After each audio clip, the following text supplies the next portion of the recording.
warahmatullahi wabarakatuh. Selamat siang sahabat online yang ada di rumah dimanapun berada tentunya. Kembali lagi bersama saya Devi Nurbaiti di acara Yuk Tanya Dokter.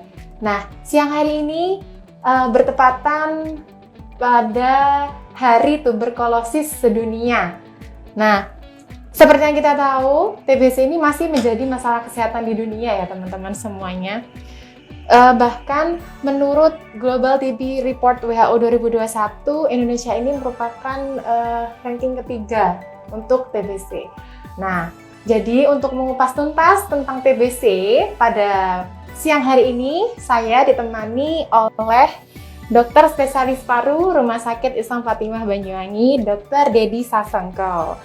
Assalamualaikum dokter. Waalaikumsalam Selamat siang. warahmatullahi wabarakatuh. Selamat siang. Ya. Gimana dokter kabarnya hari ini? Alhamdulillah. Alhamdulillah baik ya dokter ya. Di kondisi yang seperti ini harus selalu sehat tentunya ya dokter ya. Allah gitu. Oke teman-teman sahabat online semuanya, perlu diketahui dokter Dedi ini adalah dokter spesialis paru di Rumah Sakit Islam Fatimah Banyuwangi. Praktek di setiap hari Senin, Rabu, dan Jumat ya dok, jam 18 sampai jam 20.00. Nah mungkin bagi teman-teman online semuanya yang pernah menjumpai beliau, monggo silakan tuh disapa ya dokter ya. Oke dok.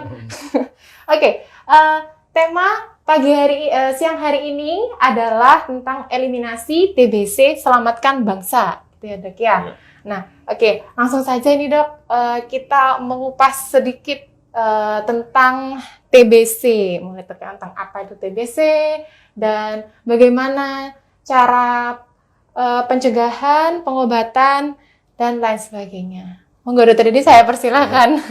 Jadi Disampaikan. Assalamualaikum warahmatullahi wabarakatuh. Waalaikumsalam. Ya, ini bertepatan dengan Hari Tuberkulosis Sedunia tanggal 24 Maret. Iya. Dengan tema investasi untuk eliminasi tuberkulosis, selamatkan bangsa. Ya, itu tema yang dari Departemen Kesehatan ya. Iya. Jadi mungkin kita mengupas sejarah dulu ya Mbak. Iya. Ya. Kalau kita nggak tahu sejarah, kenapa kok tanggal 24 itu jadi Iya, hari tuberkulosis? TBC Mungkin spesial. Banyak yang bertanya mungkin kan begitu ya. Iya, dokter benar. Kalau Mbak Devi mungkin tanggal lahirnya tanggal berapa itu pas hari Pas ya jadinya, dok, ya. Ini special kenapa? day ya dok ya. Ya, Nah special ini day. sampai Ya, jadi ini. spesial nih gimana Ini ceritanya kenapa nih sih dok? ceritanya? Jadi ternyata tanggal 24 itu tanggal ditemukan kuman TBC. Oke. Jadi oleh Robert Koch. Ya. Jadi pada awalnya itu pertama kali itu kan ditemukan mikroskop. Oke.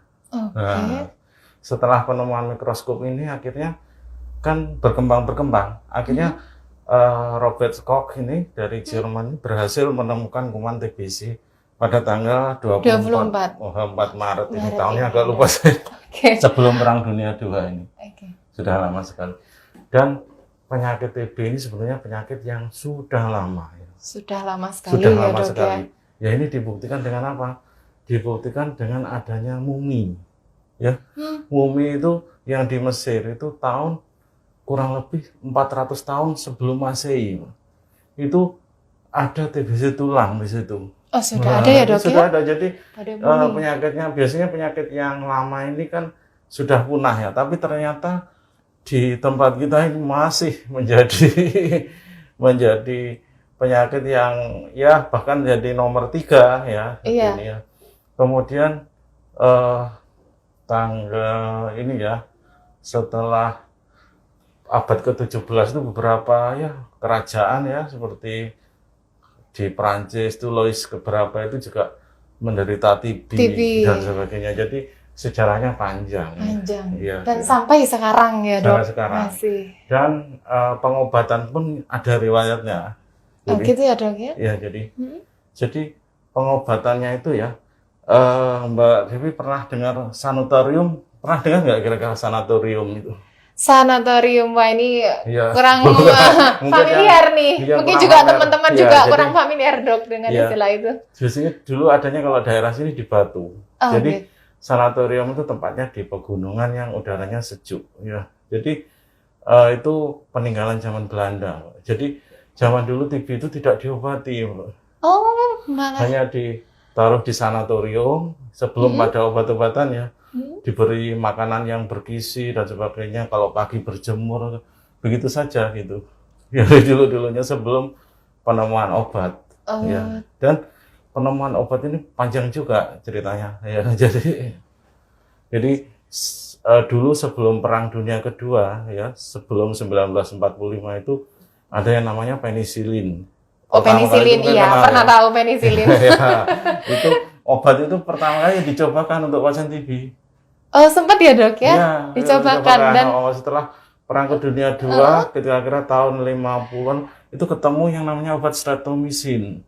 Oh, berkembang lagi ya dok ya? Itu dicobakan untuk pasien TB, akhirnya sampai namanya para aminosiklik, kemudian ketemu lagi INH, rifampicin, sampai sekarang yang regimen yang direkomendasi WHO itu. Jadi segitu ya, mungkin kurang lebih ceritanya begitu. Jadi ada prosesnya nih teman-teman online semuanya, bagaimana TB itu ditemukan dan penanggulangannya sampai obat-obatannya ya dok ya? Ya, jadi sejarahnya seperti itu, historical. Oke. Nah, untuk selanjutnya dokter, kalau misalkan nih dok, historinya sudah seperti itu. Nah, di era sekarang nih dok, apalagi kan kita tertutup oleh pandemi nih dok, sekarang ya kan. Kasus TB ini masih tetap ada ya dok ya? Jadi era pandemi ini, penemuan kasus TB itu bukan hanya di Indonesia ya, di dunia itu menurun. Oh, menurun? Menurun karena seperti tereksposnya itu banyak COVID-nya. Ya. Jadi rame-rame untuk kemudian pasien-pasien yang biasanya memeriksakan diri ke vaskes itu tidak pergi ke vaskes karena takut pandeminya itu. Ya, dok, jadi secara umum memang penemuan kasusnya ini turun. Ya, secara umum itu turun. Penemuannya turun, tapi mungkin jumlahnya ya mungkin jumlahnya masih banyak. Masih banyak. Jumlahnya masih banyak di masyarakat. Oke. Nah, ini ya harus diwaspadai ya dok ya. Sebenarnya harus tidak diabaikan juga untuk masalah TBC ini ya dok ya. Karena memang masyarakat pada umumnya sudah banyak yang mengetahui, oh TBC ini TBC, tapi untuk implementasinya atau bagaimana orang mengenal TBC mungkin masih kurang ya dok ya. Nah, untuk TBC ini sendiri apa sih dok penyakitnya? Apakah seperti batuk-batuk biasa atau seperti apa gitu dok untuk TBC ini? Jadi TBC ini ditandai dengan batuk yang kronis ya. Kronis itu biasanya lebih dari 2 minggu, 3 minggu. Biasanya ada dahak yang kadang purulen ya. Purulen itu yang kental, kuning. Ada yang dahak bercampur darah gitu ya. Kemudian disertai riwayat sesak juga. Kadang-kadang ada meriang biasanya di sore hari, kemudian keringat malam ya sering ditemukan, dan juga nafsu makan menurun dan akhirnya penurunan berat badan itu seringkali dialami oleh penderita tuberkulosis TBC TBC ini ya. Oke, nah untuk tandanya seperti itu dok. Nah ini berarti kan orang awam untuk masyarakat biasanya batuk yang secara terus menerus ya dok. Untuk masa batuknya ini kira-kira yang terus-menerus sampai kapan dok? Lebih dari 3 minggu. Lebih dari 3 minggu. Seyogianya untuk diperiksakan apakah ada TBC atau tidak. Ya, gitu, saya kira. Ya dok ya. Sebenarnya caranya mudah, bisa datang langsung ke puskesmas, vaskes terdekat dengan pemeriksaan dahak. Ya, pemeriksaan dahak yang mungkin di Kabupaten Banyuwangi ini terkenal dengan nama TCM itu tadi ya. TCM. Ya, tes cepat molekuler. Ya, jadi semua puskesmas bisa melayani gitu ya. Jadi bisa diketahui sedini mungkin ya. Gitu. Untuk ada TBC-nya atau enggak ya dok ya? Gitu. Nah, ini untuk tes TCM-nya ini sendiri prosedurnya untuk melakukannya apa nih dok untuk masyarakat yang ada di ini? Kan kadang mungkin mindset-nya, aduh tes apa itu ini nanti caranya gimana dan sebagainya gitu dok. Jadi setelah datang ke fasilitas kesehatan, ya rumah sakit ataupun puskesmas, biasanya pasiennya diberikan pot ya, dahak, kemudian diberikan habis untuk berdahak di pagi hari. Berdahak sebelumnya tapi kumur-kumur, sikat gigi dan sebagainya, baru berdahak supaya tidak terkontaminasi dengan kuman-kuman yang ada di Oh, mulut oh, ya. oke. Kemudian ada 2 pot, kemudian yang satunya pada saat di vaskes 1 atau vaskes lanjutan itu dikeluarkan lagi dahaknya. Jadi mungkin dibutuhkan 2 pot ya. Kurang lebih seperti itu ya dok Ya, ya untuk kurang lebih segitu, prosedurnya. ya. Oke, buat teman-teman jangan ragu untuk memeriksakan diri kalau misalkan batuk terus menerus, kan nggak nyaman juga ya dok kalau Ya, misalkan batuk ya. terus menerus. Kebetulan di Fatima sudah ada juga, bahkan tempat dahaknya ada di depan itu ya. Oke, Tempat spesial di Fatima sudah ada ruang Ya, dahak khusus ya dok ya. ruang dahak khusus ya. Oke, nah untuk gejalanya tadi sudah disebutkan dengan Dokter Dedi, ada beberapa di antaranya batuk, terus sampai mengurangi berat badan ya dok ya, Iya, karena termasuk ya. nafsu makannya mulai menurun. Gitu. Oke. Ya. Nah, selain itu apakah ada gejala-gejala yang lain yang mungkin signifikan dok? Ya, itu banyak masyarakat kadang belum memahami ya. Ternyata kan TBC ini, TB paru ini kan tidak hanya di paru. Oke. Jadi ada di tempat lain yang namanya biasanya TB kelenjar itu. Oh. Jadi gitu ya. Iya. Jadi itu kalau misalkan TB kelenjar apa bedakan dengan TB paru dokter? Kalau di TB kelenjar itu biasanya diperiksakan ke patologi anatomi ya, diambil jaringan untuk FNAB ya. Oh, seperti itu ya dok Iya, ya. iya. Berarti teman-teman semuanya TB itu tidak hanya menyerang paru-paru kita, tapi TB itu juga bisa menyerang pada kelenjar ya dok ya. Kelenjar, ya. Untuk pemeriksaannya juga berbeda. Kalau misalkan TB kelenjar itu lebih spesifikasinya ke dokter spesialis patologi anatomi ya dokter ya. Biasanya di sini diperiksakan ke dokter Dina. Oke, ya. Untuk gejalanya antara TB paru dan TB kelenjar apakah sama atau ada yang membedakan dokter? Kalau TB kelenjar biasanya itu lebih ringan. Oh, lebih Lebih ringan. ringan, batuknya nggak begitu kelihatan. Tapi kadang ada 1-2. Tapi yang banyak hanya benjolan saja. Mungkin Oke. benjolan di leher atau di ketiak. Bahkan di tempat lain, mungkin kalau perempuan ada yang di payudara dan Oh, sebagainya. sampai Ternyata ada seperti itu ya dok ya? Dan juga kita pernah menemui ya satu kasus pasien yang habis operasi seksio sesar ya. Iya. Itu ternyata lukanya kok biasanya orang operasi itu kan seminggu itu Iya, nutup, sudah nutup. dan itu kok 2 hari, seminggu, 2 minggu lebih dari timbul dilakukan swab ternyata di situ ada TB-nya. Oh, oke. Gitu. Jadi memang bisa di tempat-tempat lain di luar paru. Oke. Tapi gejalanya tetap sama ya dok, batuk gitu ya dok ya? Ya. Oke. Nah, untuk pemeriksaan dan diagnosanya sendiri juga tadi sudah disebutkan oleh Dokter Dedi melalui pemeriksaan dahak ya dok ya. Ya. Selain itu apakah ada lagi dokter? Kalau di paru-paru dibutuhkan foto ronsen Oke. untuk mengetahui seberapa lesinya ya, seberapa luasnya penyakitnya ini mungkin nanti akan terlihat di foto ronsennya. Oke, jadi untuk memperkuat diagnosanya nih sahabat sehat semuanya, tidak hanya memeriksakan dahak, tapi nanti ada pemeriksaan lanjutan tentunya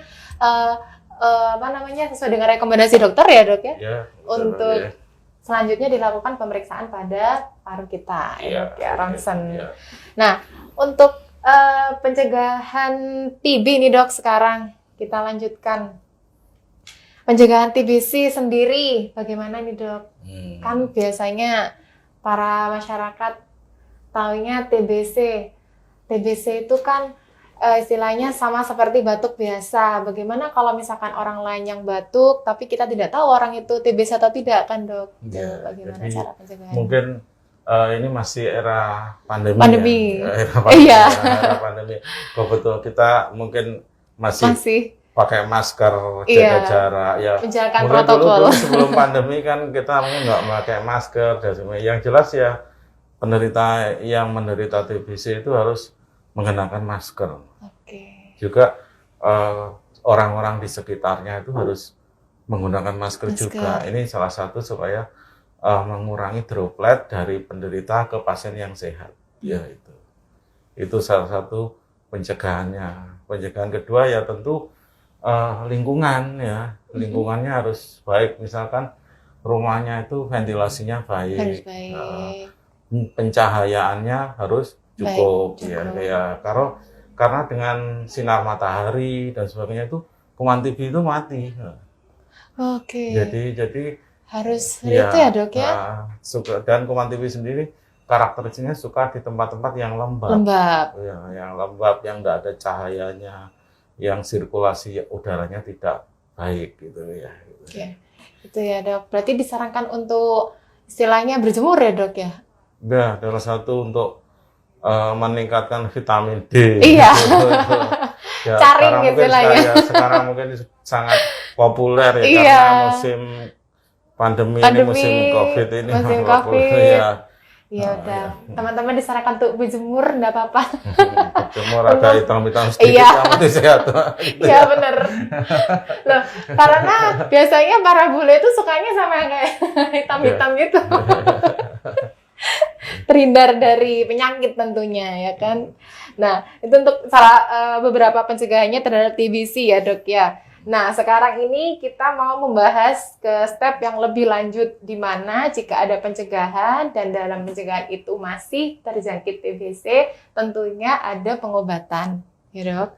Untuk pengobatannya sendiri, bagaimana sih dok? Kan kita tahu pengobatan TB, aduh TB itu nanti pengobatannya males, ruwet, panjang gitu. Apakah benar seperti itu dokter untuk pengobatannya? Jadi untuk pengobatan, saya kira masyarakat tidak perlu khawatir ya, karena tidak perlu jauh-jauh harus ke rumah sakit dan sebagainya, karena di puskesmas fasilitas terdekat dengan tempat tinggal masyarakat semua itu di wilayah masing-masing sudah tersedia obatnya. Sudah tersedia obatnya. Memang pengobatan ini nanti dilakukan setelah hasil tes TCM itu keluar. Jadi nanti ada dua, apakah TB itu masih sensitif obat atau TB itu resisten obat. Ya kalau masih sensitif obat itu pengobatannya lebih ringan, ya jangka waktunya lebih pendek. Ya kalau yang resisten itu lebih panjang lagi. Jadi nanti ditentukan setelah tes dahaknya keluar ya, untuk pengobatannya. Gitu. Jadi untuk pengobatannya sendiri itu nanti berupa kita minum obat ya dok ya? Iya, berarti minum obat setiap hari. Setiap hari? Iya. Setiap jangka waktunya berapa hari itu dok untuk selesainya? Selesainya minimal 6 bulan. 6 bulan ya dok ya? Mohon bersabar. Ya, Oke. Nah, di setiap 6 bulan sendiri nanti ada pemeriksaan khusus nggak dok? Apa tetap harus selalu minum aja gitu? Nanti selama pengobatan itu ada evaluasi ya. Setelah 2 bulan itu ada evaluasi dahaknya. Kemudian akhir pengobatan juga ada evaluasi. Dan juga dilakukan foto ronsen untuk melihat perbaikan dari paru-parunya itu. Ya, kira-kira. Nah, kalau misalkan seperti ini untuk pengobatan yang dalam jangka waktu lumayan ya dok ya, 6 bulan, itu apakah ada pantangan tersendiri mungkin dari kamu makannya harus seperti ini atau ada seperti itu dok? Untuk pantangan sendiri mungkin tidak ada ya secara spesifik ya, tapi mungkin untuk ya mengurangi kayak batuk gitu mungkin dihindari makanan yang goreng-gorengan. Tetap ya dok ya. Untuk mengurangi batuk saya, tapi justru dietnya itu harus malah tinggi diet protein ini karena untuk meningkatkan imunitasnya ya gitu. Jadi harus nambah harus diet protein ya dok ya? Diet protein untuk pasien yang tidak ada penyakit khusus ya. Kalau misalnya ada penyakit ginjal, ada diabetes dan sebagainya, tentu kan dietnya nanti mengikuti dietnya itu, diet diabetes atau diet penyakitnya itu sesuai tadi. Dengan penyakit bawaannya ya dok ya? Bawaannya begitu. Nah, kalau misalkan kita selama 6 bulan nih dok, kita kan konsumsi obat tadi. Kalau misalkan dalam 6 bulan ini kita tidak konsisten untuk konsumsi obat, berarti kalau tidak konsisten minum obat itu memicu resistensi biasanya. Jadi kumannya makin resisten, nanti tidak bisa diobati dengan regimen itu lagi. Jadi harus ganti regimen yang mungkin waktunya lebih panjang lagi. Teman-teman semuanya. Ini kerja keras seluruh komponen ini untuk mengeliminasi TB ini, bagaimana supaya penyakit TB ini sudah hilang dari negara kita ini. Dan targetnya ini dari pemerintah kan 2000 berapa ini? 30 Harus sudah tuntas ya, Dok? 2035 ya ini. Iya. Angka kesembuhan maupun angka kasusnya itu diharapkan semakin turun ya gitu. Nah, untuk kasus-kasus di TBC sendiri ini, apakah ada yang sampai berdampak pada kematian, dokter? Nah, ini catatan kami ya, ini sementara ini ya di Indonesia itu. Iya. Ini yang tahun 2021 ya, ini ada 93.000 ya kematian akibat TB. Kemudian kalau secara dunia ini 1 jam ini 11 orang ini meninggal karena TB. Iya, ini jadi sebetulnya kalau dihitung-hitung mungkin ya nggak tahu ya, kita belum hitung antara kemarin COVID dengan TB mungkin banyak. Iya. Tapi kalau angkanya seperti ini di dunia ini catatannya 1 jam itu ada 11 orang yang meninggal akibat TBC. Iya. Oke, jadi cukup tinggi sekali ya, Dok, angka kematiannya untuk TBC ini. Oke. Dan kalau misalkan dari kita tahu teman-teman, TBC ini adalah hal yang sangat didukung sekali oleh pemerintah ya, Dok ya. Iya, betul. Sampai sampai ada tim khusus ya, Dok ya. Iya. Mungkin. Jadi TB ini kan semua pemeriksaannya ini kan gratis. Jadi gratis, tidak ditarik, dan obat-obatan pun disediakan oleh pemerintah secara cuma-cuma. Secara cuma-cuma, iya, teman-teman. Ingat itu, bagi yang punya gejala seperti itu, jangan khawatir ya, Dok. Semua gratis kan ya, Dok ya? Gratis tuh, karena kita terjadi gratis. Jadi nggak usah kepikiran untuk membayar. Meskipun nggak punya BPJS, gratis ya, Dok? Gratis. Oh, gratis, karena teman-teman. Obatnya itu. Tapi kalau mungkin nggak ada BPJS, mungkin kan harus ke Vaskes itu harus bayar karcis. Oh iya, kesal itu ya, Dok ya. Iya, tapi kalau obat-obat paketnya itu ada dari semuanya gratis ya, Dok ya. Iya. Oke, tuh teman-teman, gratis. Cuman itunya ya, Dok, mungkin implementasinya pada saat penyembuhan ya, Dok ya. Harus benar-benar telaten dalam jangka waktu yang sudah ditentukan itu ya, Dok ya. Nah, ini, Dok, setelah kita misalkan sudah dalam tahap pengobatan ya, Dok. Iya. Itu kapan pasien dinyatakan sembuh, Dok, dari TBC? Ya, itu biasanya dahaknya sudah negatif, dievaluasi. Karena rata-rata itu 2 bulan, itu kalau progresnya baik itu sudah negatif. Jadi akhir fase intensif itu biasanya sudah negatif dahaknya. Dan yang 4 bulan itu usaha untuk mencegah resistensinya saja. Jadi karena ada kuman yang mungkin yang belum istilahnya masih setengah mati dan semuanya itu diselesaikan dalam 4 bulan berikutnya. Iya. Oh, makanya kita agak panjang dan setiap 2 bulan sekali dilakukan evaluasi ya, Dok ya. Harapannya kalau misalkan evaluasi dalam 2 bulan baik, nantinya bisa mempersingkat waktu untuk meminum obat gitu ya, Dok ya. Oke. Nah, wah ini ada banyak, lumayan nih, Dok. Ada pertanyaan, kita sambil menjawab pertanyaan dari teman-teman online ya, Dok ya. Iya. Ini ada pertanyaan dari Dina Laila. Dokter mau tanya, cara mengeluarkan dahak yang benar bagaimana ya, Dok, jika batuknya tidak berdahak, sedangkan disuruh pemeriksaan dahak? Ya. Jadi kalau memang pasien itu menderita TB, itu biasanya dahaknya itu ada. Pasti ada ya, Dok ya. Sebagaimana ada. Ya, jadi ya tentu dengan pertama tarik nafas dalam, ya. Kemudian kita seperti mengeluarkan sesuatu dari tenggorokan itu sampai gimana gitu, itu baru didahakkan seperti itu. Kalau kemudian dibantu dengan banyak minum air putih, misalkan dahak pagi, mulai malam itu banyak minum air putih supaya dahaknya mudah dikeluarkan. Kalau masih susah, kadang bisa dilakukan itu di rumah sakit Nebul. Di Nebul pakai larutan BZ itu untuk merangsang dahaknya. Itu saya kira gitu ya. Tapi biasanya sebagian besar ada dahaknya ya, penderita yang memang betul-betul terindikasi TB itu memang ada. Kalau yang susah itu mungkin masih Belum, mungkin Belum masih ya, hanya Dok, ya. suspek atau Selama ada ini yang mungkin stand up, atau ada. masih belum ada. Iya, gitu ya. Oke, nah seperti itu jawabannya dari Dokter Dedi. Semoga bisa menjawab ya dari Dina Laila. Nah, selanjutnya ada nih Dok pertanyaan dari Banyuwangi _relawan. Izin bertanya Dok, apakah TBC dapat menular lewat media lain seperti tempat makan dan lain-lainnya? Ya, ini lihat status pasiennya dulu ya. Kalau misalkan pasiennya itu TBC ya, dan mungkin kan keluar hasil dahaknya itu positif ya, Iya. ya jelas bisa. Bisa Misalkan, keluar ya, Dok, ya? tapi kalau dicuci yang bersih, tentu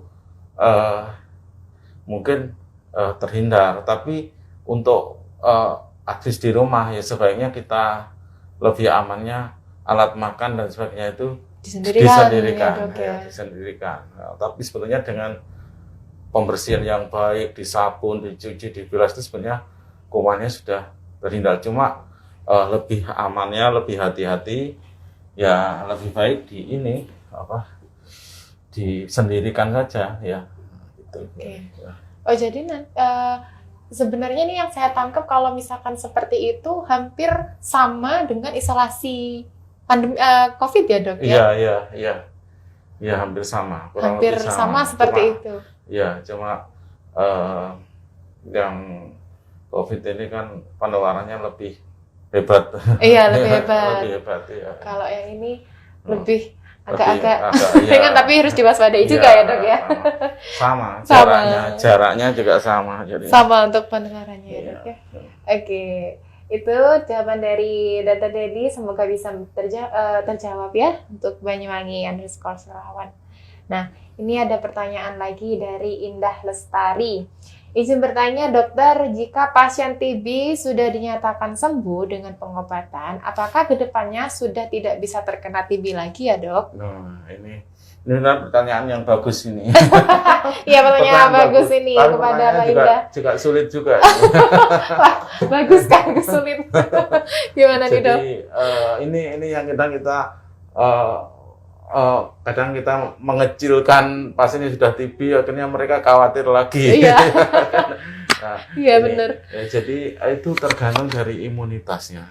Ya, jadi kalau kadang setelah menderita TB kemudian pola hidupnya baik ya, misalkan makanan sehari-hari sesuai dengan anjuran gizi yang dianjurkan, kemudian pola hidup, mungkin istirahat yang cukup, olahraga teratur, tingkat kebugarannya bagus, kemungkinan kecil itu untuk tapi kalau ya itu tadi mungkin pola hidupnya kurang teratur ya, jadi tidak berperilaku hidup sehat, masih ada kemungkinan bisa terserang TB lagi. terserang TB itu dari namanya reaktivasi, jadi kuman-kuman yang mungkin masih ada itu aktif kembali, gitu. Bisa seperti itu, dan juga bisa tertular lagi dari lingkungan sekitar yang mungkin menjadi sumber penularan TB ini, ya. Gitu, kira-kira itu.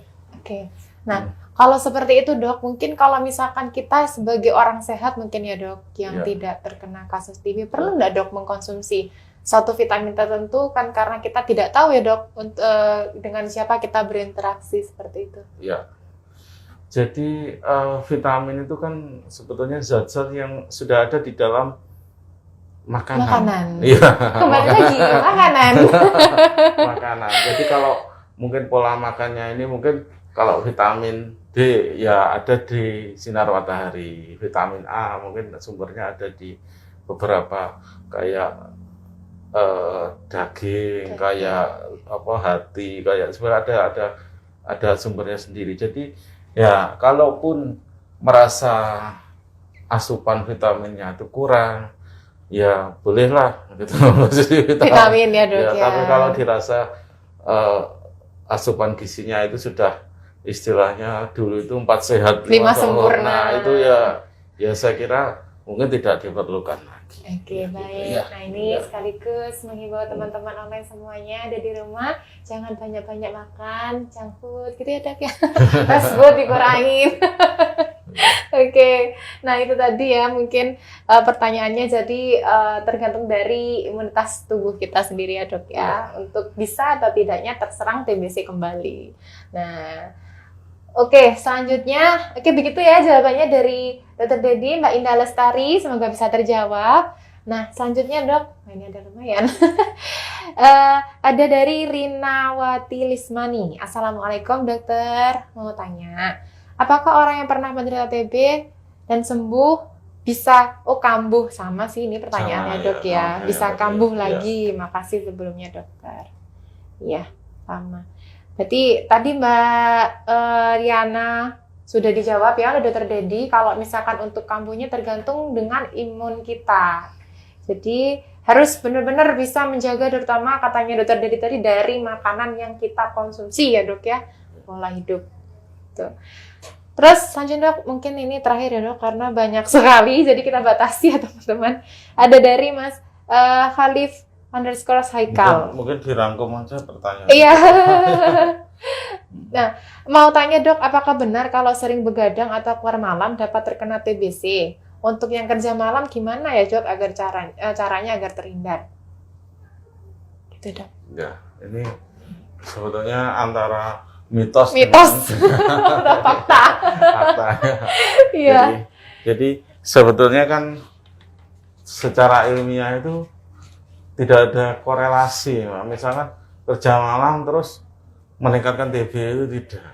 Tapi kurang lebih begini ya. Kalau kerja malam itu kan kita tahu ya, kalau malam itu suhunya kan berbeda ya. Kita kalau keluar siang itu mungkin panas. Ya, kalau keluar malam itu lebih dingin dan sebagainya. Dan pola tidur kita itu kan lebih sering siang, lebih sering malam kan ya. Malam itu waktunya tidur. Tapi kalau kita waktunya kerja tentu kita menimbulkan apa? Menimbulkan kadang badan kecapean, istirahat kurang tidur. Nah ini yang memicu menurunnya imunitas. Sehingga mudah terkena penyakit itu tadi. Jadi sebetulnya kaitannya itu. Jadi kalau kaitannya secara langsung mungkin ya tidak. Mungkin kalau ya tadi pertanyaan solusinya ya kalau kerjanya malam ya harus diimbangi. Mungkin kan tidur itu kan mungkin butuh 5 sampai 7 jam ya. Jangan sampai dalam waktu 24 jam itu tidurnya kurang gitu lah. Itu bisa menurunkan imunitas saya kira gitu. Oke. Ya. Nah, jadi kurang lebihnya seperti itu ya, teman-teman. Tidak tidak langsung mengarah ke TBC ya, Dok ya, untuk keluar malam hari. Dan juga mungkin yang kita ini ya, Mbak ya nun sewu ya, kita kadang-kadang kan yang keluar malam dan sebagainya itu kan mungkin ada tambahan ya, mungkin ada faktor kebiasaan seperti merokok, ya kan, kemudian alkohol dan itu nanti menurunkan imunitas juga. Nah itu teman-teman. Jadi itu. Cikal bakalnya kalau misalkan kita merokok ya dok ya, dengan kebiasaan yang tidak diimbangi dengan pola hidup sehat tentunya ya dok, dapat menurunkan biasanya imunitas. kan itu gandengannya sama keluar malam itu kan gandengannya. Kalau siang tuh rasanya kan kurang cocok kalau ya gitu ya mungkin seperti saja, itu.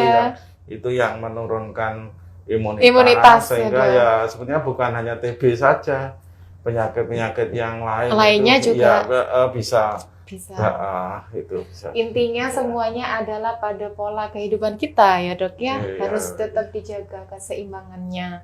Oke, mungkin teman-teman untuk pertanyaan yang lainnya mohon maaf tidak bisa dijawab karena kita juga punya keterbatasan waktu di sini. Mungkin lain kali kalau misalkan ada pertanyaan bisa lewat DM kita aja, nanti bisa kita tanyakan ke Dr. Dedi. Oke, nah untuk pertemuan pagi ini siang hari ini mungkin sudah cukup ya dokter ya. Dokter Dedi mungkin mau menambahkan pesan-pesan kepada teman-teman online semuanya di rumah? Jadi mungkin yang perlu kita ingat bahwa kalau mungkin ada gejala-gejala tadi yang mengarah ke arah batuk dan sebagainya, sedini mungkin diperiksakan ke fasilitas kesehatan terdekat. Bisa ke rumah sakit atau bisa ke puskesmas, dan ini supaya lebih lebih awal mendeteksi dari penyakit TB ini. Mungkin itu. Oke. Nah, jadi dihimbau untuk semua teman-teman yang ada dimanapun, jika ada gejala yang telah disebutkan oleh Dr. Dedi tadi, terutama ini batuk ya yang tidak sembuh dalam kurun waktu 3 minggu ya dok ya, mungkin bisa langsung untuk memeriksakan kesehatannya di fasilitas kesehatan terdekat. Nah di Fatima sendiri ini juga ada program TB Dots ya dok ya, Iya. Directly Observed Treatment Short Course, yang merupakan strategi yang dilaksanakan di pelayanan kesehatan untuk mendeteksi dan menyembuhkan penyakit tuberkulosis. Jadi sudah ada timnya ya dok ya. Nah, itu. Oke, bagi teman-teman semuanya jangan lupa untuk menjaga kesehatan karena kesehatan itu adalah suatu anugerah yang sangat penting, jadi harus dijaga. Apapun penyakitnya harus tetap waspada, gitu ya dok ya. Baik, saya kira sudah cukup sampai di sini untuk pertemuan kita pada siang hari ini. Dr. Dedi terima kasih telah Terima kasih menyempatkan juga. waktunya. Ya. Mungkin bisa bertemu lagi di lain waktu dengan Insya Dr. Allah. Dedi. Iya. Teman-teman juga jangan lupa disapa Dr. Dedi kalau ke Rumah Sakit Islam Fatima. Oke, terima kasih teman-teman semuanya. Saya Devi Nurbaiti pamit. Assalamualaikum warahmatullahi wabarakatuh. Waalaikumsalam.